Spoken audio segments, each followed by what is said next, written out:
अपने PYQ series में हम आ चुके हैं अपने आखिरी यूनिट पर, which is LPP, which is linear programming problems. तो आज हम बात करेंगे डिटेल में जो 2025 से लेकर 2023 तक के क्वेश्चंस आए थे एलपीपी में। और ये स्टैंडर्ड प्रोसेस है, 5 से 7 नंबर के क्वेश्चंस इससे मिलते ही मिलते हैं। तो अगर आप इन क्वेश्चंस को कर लोगे एक अच्छी प्रैक्टिस हो जाएगी। लेकिन मेरा एलपीपी का वन शॉट जरूर देख लेना, जो आपको यहाँ पे आई बटन पे मिल जाएगा। और अगर आपने पुराने पीवाईक्यू सीरीज अभी तक नहीं देखी है तो नीचे डिस्क्रिप्शन में उसका लिंक मिल जाएगा या ऊपर आई बटन पे भी मिल जाएगा। जहां से अच्छा लगे जाके पूरी सीरीज आप देख सकते हो। तो चलिए बिना किसी देरी के शुरू करते हैं। लेकिन उससे पहले अगर आपको ये पीडीएफ पहले खुद से सॉल्व करनी है तो आप मेरा ऐप डाउनलोड कर सकते हो एंड्रॉइड पे। अगर आप एंड्रॉइड यूजर हो तो जेनेड नाम से प्ले स्टोर पे सर्च कर लो। और अगर आप आईओएस यूजर हो तो ऐप स्टोर पे जाके माई इंस्टीट्यूट सर्च करके अपने नंबर से लॉगिन कर लो यूजिंग दिस ओआरजी कोड। तो दोनों ही आपको जगह पे मेरे नोट्स मिल जाएंगे। अच्छे से जाके पढ़ाई करो, खुद से सॉल्व करो, फिर सोल्यूशन देख सकते हो। और जिनको डायरेक्टली सोल्यूशन देखना है, चलो शुरू करते हैं विद क्वेश्चन नंबर 11 एंड 2025 में। ये नंबर एग्जैक्टली वैसे ही होते हैं जैसे पेपर में आपको देते हैं। ये 1 मार्क्स का क्वेश्चन आया था, नंबर ऑफ मार्क्स भी देखो मेंशन कर देता हूं मैं। In an LPP the maximum value of z is equals to 3x plus 4y subject to the constraint is what। अब देखो बच्चों, जो एलपीपी में पूछा, यहां पे आप ऑब्वियसली ग्राफिकल सोल्यूशन आपको नहीं बनाना है, क्योंकि एक नंबर में आपसे ग्राफ नहीं एक्सपेक्ट करते हैं। तो एक्सपेक्ट क्या करते हैं, आपको जो इक्वेशन दी है उसको सॉल्व करो। आपको मिलेगा x plus y equals to 40। तो अगर x 0 है तो y 40 हो जाएगा, एंड अगर y 0 है तो x 40 हो जाएगा। तो ये दो पॉइंट्स ऐसे आपको मिल जाते हैं, राइट। लेकिन मैंने हमेशा आपने नोटिस किया होगा कि जो भी मैक्सिमम वैल्यू होती है वो जनरली इन दोनों कर्व्स के इंटरसेक्शन पे मौजूद होती है। तो इंस्टेड ऑफ टेकिंग दिस, आप directly x plus 2y equals to 60 ले लो। इनको साइमल्टेनियसली सॉल्व कर लो। ये शॉर्टकट बता रहा हूं, माइनस माइनस माइनस करोगे, यहां से आ जाएगा minus y equals to minus 20, या y की वैल्यू 20 और x की इक्वल्स टू 20। तो ये वो पॉइंट्स है जहां पे आपको मैक्सिमम वैल्यूज मिलेंगी। ठीक है, बरोबर समझ में आया। अब इसको उठा के रख दो इधर। तो z जो आपका ऑब्जेक्टिव फंक्शन है वो आ जाएगा 3 इंटू 20 प्लस 4 इंटू 20, जो होता है 7 इंटू 20। अब 7 इंटू 20 मतलब 140। तो जो मैक्सिमम वैल्यू यहाँ पे अवेलेबल है वो है 140। ये आपका आंसर हो जाएगा। तो आपको मैंने एक शॉर्टकट बता दिया किस तरीके से आपको बताना है कि मैक्सिमम वैल्यू क्या होगी। फिर 3 नंबर के क्वेश्चन थे, इसमें देखो और वाला था। There are two types of fertilisers F1 and F2 formulate linear. Okay, ये पूरा क्वेश्चन आया नहीं, हमें सिर्फ फॉर्मुलेट करना था। बाय द वे इस क्वेश्चन को मैं ऑलरेडी अपने वन शॉट में डिस्कस कर चुका हूं। हम सेकंड देख लेते हैं। Solve the following linear programming problem graphically. अब इसमें हमें ग्राफिकली करना ही पड़ेगा सॉल्व, वो अब हमारी मजबूरी बन जाती है। तो हम यहाँ पे एक लाइंस बना लेते हैं। Second, let's make coordinate axis का कलर चेंज कर लेते हैं।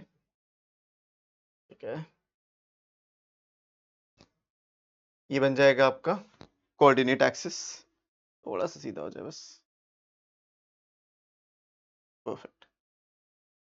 अब इस पे हम प्लॉट कर सकते हैं अपने पॉइंट्स को। अब कैसे प्लॉट करना है, जो भी कंस्ट्रेंट्स आपको दिए हो, जैसे x को 0 रखोगे तो इधर y 18 आ जाएगा, और अगर तुम y को 0 रखोगे तो x 9 आ जाएगा। आपको ये पॉइंट्स बताने हैं। 0,18 कहीं यहाँ पे रफली मिलेगा हमें। सॉल्व करना ऑब्वियसली, तो यहाँ पे हमें y को 18 रख के 0,18 मिल जाएगा, और 9,0 कहीं अप्रोक्सीमेटली यहाँ पे आ जाएगा। मैं आपको वैल्यूज लिखनी है, 4 5 6 7 8 9 10 11 12 13 14 15 16 17। अब जितने भी आई 1 2 3 4 5 6 7 8 और ये 9, आपको यहाँ पे ऐसे मार्क कर देना है। यहाँ पे भी वेट कर लेते हैं, 1 2 3 4 5 6 7 8 9 10 11 12 13 14 15 16 17 और 18। चलो इसको मार्क कर लेते हैं। आपको फिर यहाँ पे ऐसे लाइन बना लेनी है, एक स्ट्रेट लाइन। एक second, let's make a straight line.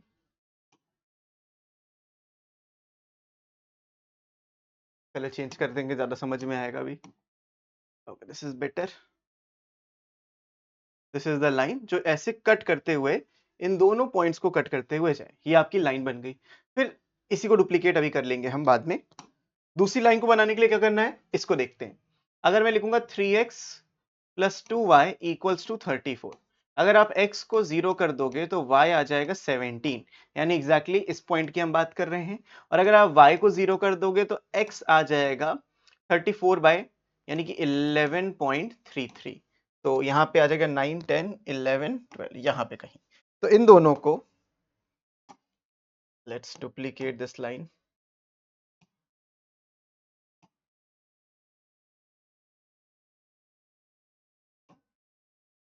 Okay, तो 9 10 11, हाँ परफेक्ट। तो ये लाइन कुछ इस तरीके से बनेगी।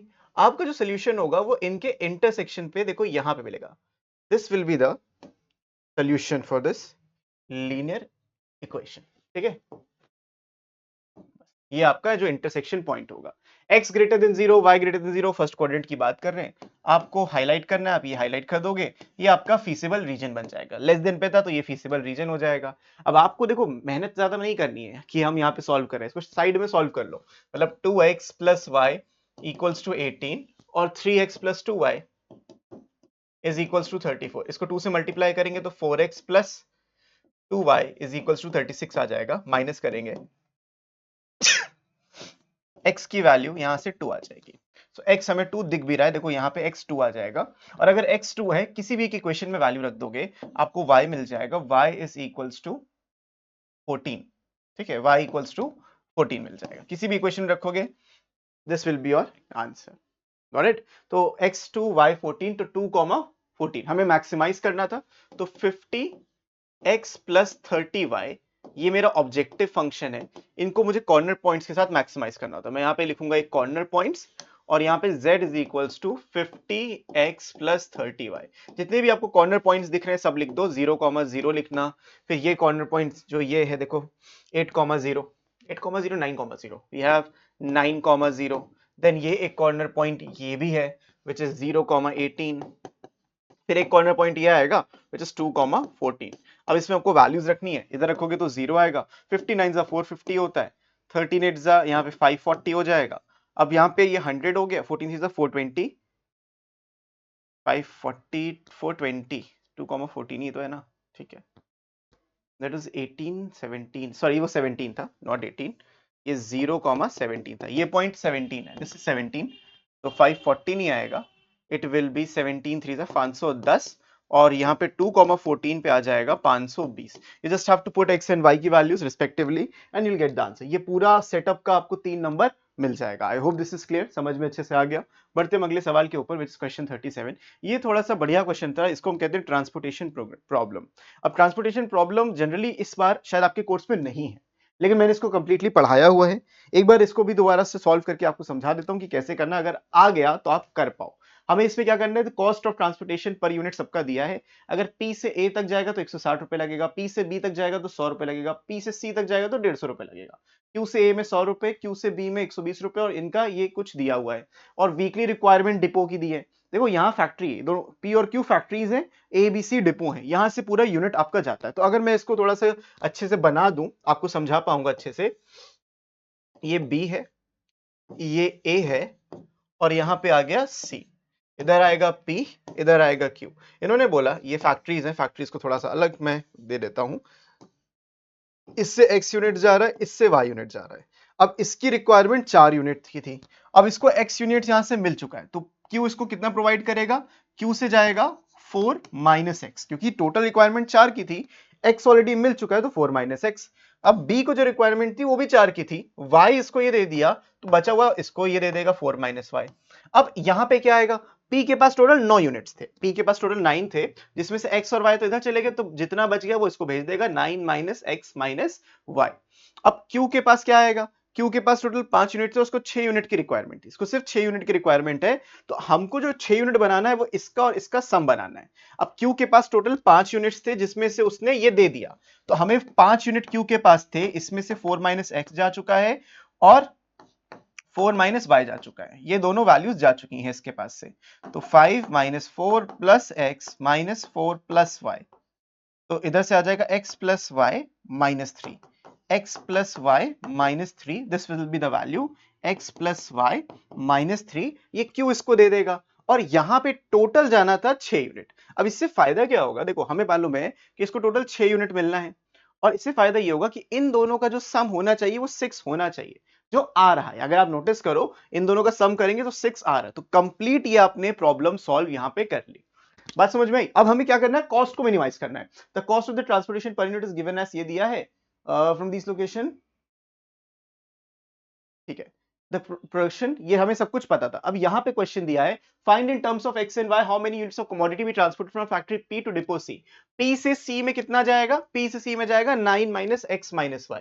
तो पहले के पार्ट का आंसर हो जाएगा 9 minus x minus y. Find how many units of commodity be transported from factory Q to A B and C respectively. कितना ए कितना बी वो हमने ऑलरेडी देखो यहाँ 4 minus x 4 minus y x plus y minus 3, हर एक चीज को सिंप्लीफाई करके यहाँ पे ऑलरेडी लिख दिया है। Using 1 and 2 find the total transportation cost Z। अब हमारी टोटल ट्रांसपोर्टेशन कॉस्ट क्या आती है? तो जितना भी कॉस्ट है वो इन सबका सम होगा। अब P से A में जाने में, देखो P से A में जाने में 160 रुपए लग रहा था per unit, cost in rupees per unit लगता है ना, ट्रांसपोर्टेशन पर यूनिट दिया है। यहाँ पे x यूनिट जा रहा है, तो P से A जब जा रहा था तो हमें 4 सॉरी x 160x, तो हमें 160 रुपीज लग रहे थे पर यूनिट और x यूनिट्स गए, फिर प्लस करेंगे, फिर 100, देखो बी P से B में, P से B में y यूनिट गया और 100 रुपए लग रहे थे, तो प्लस में आ जाएगा 100 का y। फिर जब P से C की बात हुई तो 9 माइनस एक्स माइनस वाई गया, तो प्लस में 150 9 माइनस एक्स माइनस वाई, फिर प्लस साइन लगाएंगे, हमें इनकी कॉस्ट भी जोड़नी। Q से A में 4 माइनस एक्स गया और 100 रुपीज लग रहे थे, प्लस में 100 rupees for 4 minus x units, plus में फिर 120 लग रहे थे for 4 minus y, 120 for 4 minus y. यहां पे price per unit into the number of units कर दे रहे हैं जितना भी उसका लग रहा था, प्लस साइन लगा के 100 into x plus y minus 3, 100 x plus y minus 3। अब इसको आप सिंप्लीफाई कर लीजिए तो आ जाएगा इधर 160 एक्स प्लस 100 वाई प्लस 15 9 जा कितना हो गया भाई 135, 1350 minus 150x minus 150y plus में 400 माइनस में 100x प्लस में 480 माइनस में 120y फिर प्लस में 100x प्लस 100y माइनस का 300। चलो सब सिंप्लीफाई कर लेते एक साथ, तो 160x प्लस में है 150x माइनस में, तो 10x प्लस का बचा 10x माइनस 100x, यहाँ पे माइनस 90x और प्लस 100x, 10x बचा, तो ओवरऑल मेरे पास सिर्फ 10x बचा। ठीक है, ऐसे सोचो 100x गायब हो गया, ऐसे 100y यहाँ से 100y और 100y नहीं, चलो 100y से तो नहीं गायब होगा बट कोई नहीं, let's get back to it. ठीक है, तो टोटल मेरे पास 10x बचा। y की बात करते 100y प्लस में 100y प्लस में 200y हो जाएगा, फिर 150y माइनस में 120y माइनस में 270y हो गया, तो माइनस का 70y आ रहा है, माइनस का 70y, और y तो कहीं नहीं था, नहीं था। उसके बाद 1350 रुपए इधर है, 400 इधर है, प्लस में है माइनस 400 प्लस 480 माइनस 300, सो मोटा मोटा यहाँ पे 100 580 और 580 80 इधर जाएगा तो 1430 और 500 1930, तो प्लस में 1930, ये आ जाएगा आपका ऑब्जेक्टिव फंक्शन। ये है आपका ऑब्जेक्टिव फंक्शन, हमने ये निकाल दिया, डन। ट्रांसपोर्टेशन कॉस्ट आ गया। Using 1 and 2 find the constraint inequalities for the minimum cost Z। अब हमें मिनिमाइज करना है कॉस्ट को, क्या क्या कंस्ट्रेंट्स हमारे पास होंगे। अब देखो कंस्ट्रेंट्स कहां से आएंगे, कंस्ट्रेंट्स यहीं से तो आएंगे, जो आपने ये बनाया है इसी तो कंस्ट्रेंट्स कहोगे आप बोलोगे, आंसर तो लिखा ही हुआ है, आप बोलोगे कि सर देखो ना जो x एंड y है, x एंड y वो तो ग्रेटर देन इक्वल टू 0 होंगे, ये तो नॉन नेगेटिव कंस्ट्रेंट्स हो गए, लेकिन जितने और भी यूनिट्स हैं वो भी तो नॉन नेगेटिव होंगे, जैसे 4 माइनस एक्स, यहाँ पे बोलेंगे 4 minus x also greater than equal to 0, और यू कैन से कि x must be less than equal to 4 आ जाएगा। ठीक है, बढ़िया आ गया। 4 माइनस वाई इधर से मिलेगा, तो 4 minus y must be greater than equal to 0, तो आपको यहां से मिल जाएगा कि y must be less than equal to 4 आ जाएगा, गॉट इट। उसके बाद x plus y minus 3 greater than equal to 0, तो x plus y minus 3 greater than equal to 0, यहां से मिल जाएगा x plus y must be greater than equal to 3, तो हर एक वैल्यू देखो आपको मिल रही बढ़िया। और इधर से 9 minus x minus y greater than equal to 0, 9 minus x minus y greater than equal to 0, यानी कि x plus y must be less than equal to 9, तो ये कंस्ट्रेंट है, ये कंस्ट्रेंट है, ये कंस्ट्रेंट है, ये और वो कंस्ट्रेंट्स हैं। आपको सिर्फ कंस्ट्रेंट्स बनाने थे, आपको सॉल्व नहीं करना था ग्राफिकली, बस यहां पे आपका काम खत्म हो जाएगा। तो इस तरीके से एलपीपी का ये क्वेश्चन भी सॉल्व हो गया। बढ़ते हैं क्वेश्चन 17 की तरफ। The graph of the equation is the graph of the equation is the entire x y. अच्छा, ये 2024 का पहला एमसीक्यू आ गया। क्या बनेगा, 2x plus 3y is what? Entire x or y plane, half plane that contains the origin. अच्छा, इसको हम आउट कर सकते हैं, बिकॉज अगर ओरिजिन कंटेन करेगा तो 0,0 यहाँ पे ट्रू होता है जो फॉल्स है, 0 + 0 6 से बड़ा थोड़ी होता है, so that is out. Half plane that neither contains the origin nor the points on the line, that is true. ठीक है. Whole xy plane excluding the points line, नहीं, ये तो गलत है. एक्स ओ वाई मतलब इंटायर एक्स ओ Y का plane का मतलब क्या है, ये आपका एक्स एक्सिस, ओरिजिन और वाई एक्सिस, ये कंप्लीट प्लेन, ऑब्वियसली ये नहीं होगा. 2x + 3y की लाइन कुछ ऐसी दिखती है और ग्रेटर देन है तो ऊपर वाला, तो कुछ ऐसा इसका फिगर आएगा, तो ऑब्वियस सी बात है this is the correct answer which is option C. तो एक जनरल आइडिया आपको ग्राफ के होने ही चाहिए, तभी आप एमसीक्यू को अटेम्प्ट कर पाओगे, अच्छे नंबर ला पाओगे. In an LPP, if the objective function is ax plus by have the same maximum value on two corner points of the feasible region, then the number of points which maximum value of z occurs. अब अगर इसके दो max है same values on दो corner points, अगर दो corner points पे same value है तो ये कंफर्म बात है कि देयर आर इनफिनाइट वैल्यूज जिनके लिए तुम्हारे पास सेम वैल्यूज हैं. ठीक है, maximum value of z occurs at infinite points. अब मैक्सिमम वैल्यू कैसे आ सकती है, तो ऑप्शन डी मार्क करके आप यहां से चुपचाप आगे बढ़ जाओगे एंड डन, खत्म. क्वेश्चन 23 देखते हैं. Find the solution to the following linear programming if exists graphically maximize to the subject of constraints. अब हमको इसका सोल्यूशन बताना है, वेरी वेरी इजी. अब बस कैसे सॉल्व करना है वो इंपॉर्टेंट है. सबसे इंपॉर्टेंट बात यहाँ पे ये है कि नॉन नेगेटिव कंस्ट्रेंट है, यानी फर्स्ट कोऑर्डिनेट्स की बात कर रहा है. यहां से मुझे पता चलेगा y is less than equal to x.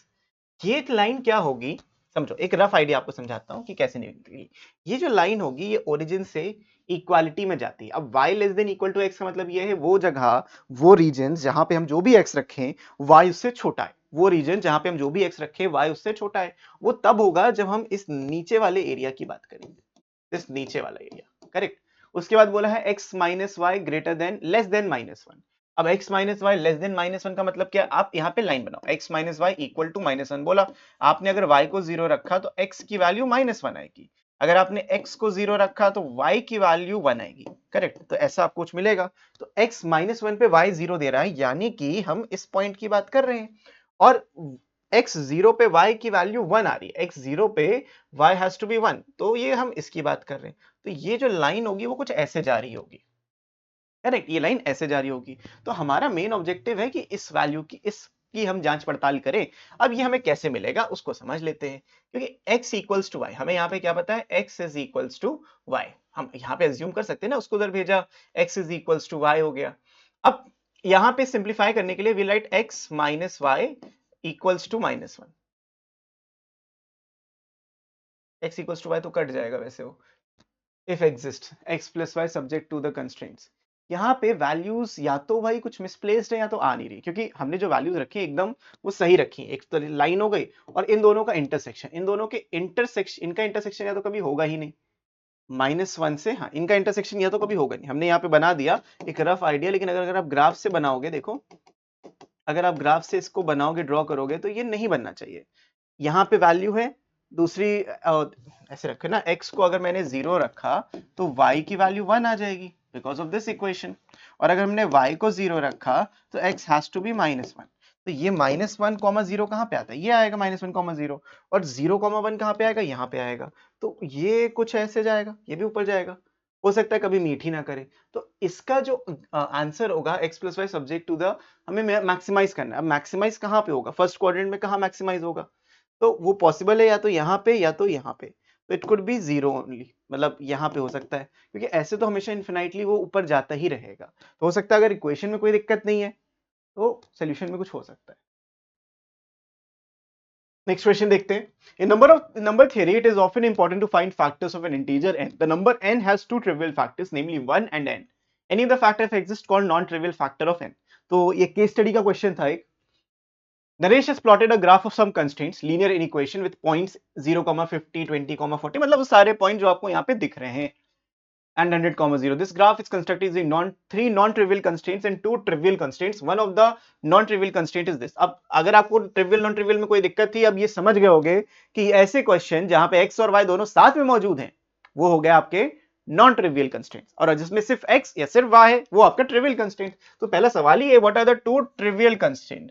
तो x greater than equal to 0 and y greater than equal to 0 are your trivial constraints. If R1 is the feasible region, then what are the two non-trivial constraints? अब इसमें दो non-trivial constraints और कौन से होंगे अगर R1 आपका reason है. अब R1 रीजन है तो इस लाइन के नीचे है, इस लाइन के ऊपर है, इस लाइन के ऊपर है, करेक्ट। हमें पास 3 है, तो मुझे ये रीजन चाहिए, R1 मुझे रीजन चाहिए। अब ये जो दिया हुआ है x प्लस 2y 100 वाला, तो ये इस लाइन की इक्वेशन है, आप खुद चेक कर सकते हो। चेक करने का तरीका क्या है वो बता देता हूं।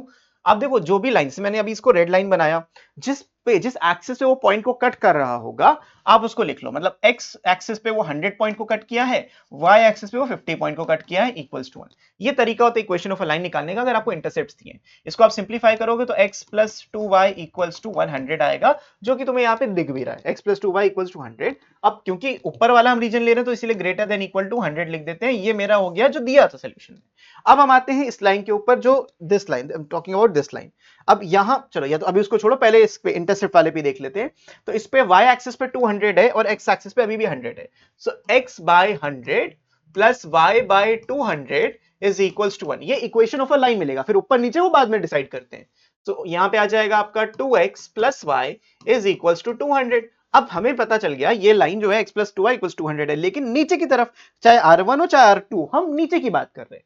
तो आपका जो आंसर यहाँ पे आ जाएगा वो आ जाएगा 2x plus y less than equal to 200, and that is a constraint. मतलब ये आपका इस पार्ट का एक आंसर भी हो जाएगा कि 2x plus y less than equal to 200 is one of the answers. दूसरा नॉन ट्रिवियल कंस्ट्रेंट कैसे आएगा, इस लाइन को सॉल्व करके। अब इस लाइन को सॉल्व करने के लिए आपको इक्वेशन ऑफ अ लाइन निकालनी है, जिसके लिए आपको स्लोप निकालना है।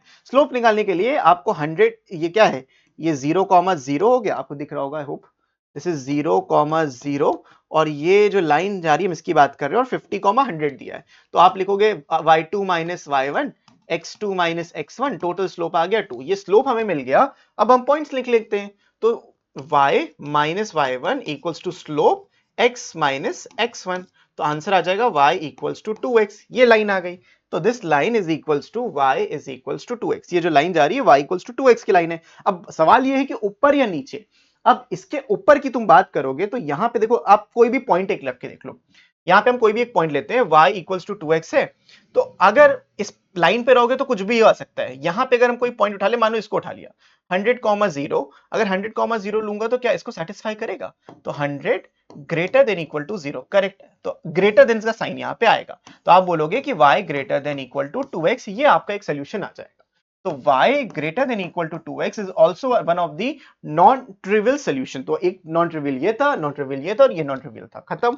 If R2 is the feasible region, then what are the other two non trivial constraints? अब R2 की बात कर रहा है, तो ये देखो जो रेड लाइन थी उसके, अभी हमने ऊपर वाली की बात करी, अब हम नीचे की बात करेंगे। रेड लाइन जो अभी अभी हमने निकाला, दिस लाइन हियर, तो इसका जो आंसर आएगा, इसका आंसर आ जाएगा y less than equal to 2x आ जाएगा इसका आंसर, ठीक है।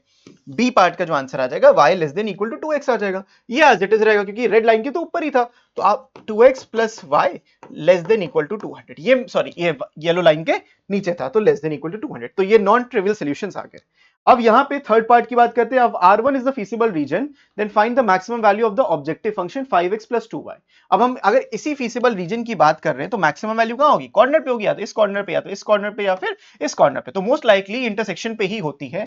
हम इसमें वैल्यू रख के देख लेते हैं। 5 इंटू एक्स की वैल्यू वॉज 50 प्लस 2 y की वैल्यू की 100 हो गई। तो 250 प्लस 200 यहां पे आ जाएगा 450। ये आ गई आपकी मैक्सिमम वैल्यू, और ये क्वेश्चन खत्म हो जाएगा। तो बहुत डिफिकल्ट नहीं था, अगर आप एक स्ट्रैटेजिक वे में इसको अप्रोच करो। इक्वेशन ऑफ अ लाइन अच्छे से करके जाओ, बहुत जरूरी है। तुम देख रहे हो क्यों इंपॉर्टेंट है। So I hope this is clear. बढ़ते हैं अगले सवाल की तरफ, which is this region represented by x greater than equal to 0 y greater than 0। ये तो बच्चा कोई हंसता हंसता बताएगा, फर्स्ट क्वाड्रेंट 2023 का क्वेश्चन था ये। नेक्स्ट क्वेश्चन देखते हैं भाई। मैक्सिमाइज करना है सब्जेक्ट टू दिस कंस्ट्रेंट। अभी मैंने तुमको बताया था साइमल्टेनियसली सॉल्व कर दो। साइमल्टेनियसली सॉल्व करने का मतलब x plus y equals to 24 और 2x plus y equals to 32। Minus कर देंगे सारे इक्वेशंस को, y कट गया, माइनस x की वैल्यू माइनस 8 आ गई, x आ गया यहाँ पे 8। अब तुम्हें x 8 मिल गया, तो y तुम्हें मिल जाएगा 16। उठा के यहाँ पे रख देना, आपका आंसर आ जाएगा। Very very easy, 300 into 8 plus 190 into 16, this will be the maximum value you can get out of it। तो मैक्सिमाइज करने का ये एक तरीका था जो आपको पता चल गया। आखिरी क्वेश्चन पे आते हैं। This is the last question. A factory manufacture tennis rackets and cricket bats. A tennis racket takes 1.5 hours of machine time and 3 hours of craftsmanship in making, while a cricket bat takes 3 hours of machine time and 1 hour of craftsmanship। मतलब मेरे पास दो चीजें हैं, एक तो tennis racket है और एक क्रिकेट बैट है। इसमें दो चीजें लग रही हैं, एक तो मशीन लगेगा और एक क्राफ्टमैन लगेंगे हमारे पास, करेक्ट। मान लीजिए मैंने अगर tennis racket x number produce कर दिए, I am going to produce x number of tennis rackets, को चेंज करते कलर को, I am going to produce x number of tennis rackets and y number of cricket bats. ये generally सवाल में हो सकता है दिया हो, देखो लिखा होगा कहीं, नहीं लिखा तो अपने मन से ले सकते हो, वैसे लिखा होना अच्छा ये, हाँ लिखा है, x and y are the number of bats in rackets manufactured, तो एक्स बैट्स हैं और वाई रैकेट्स हैं, तो इसको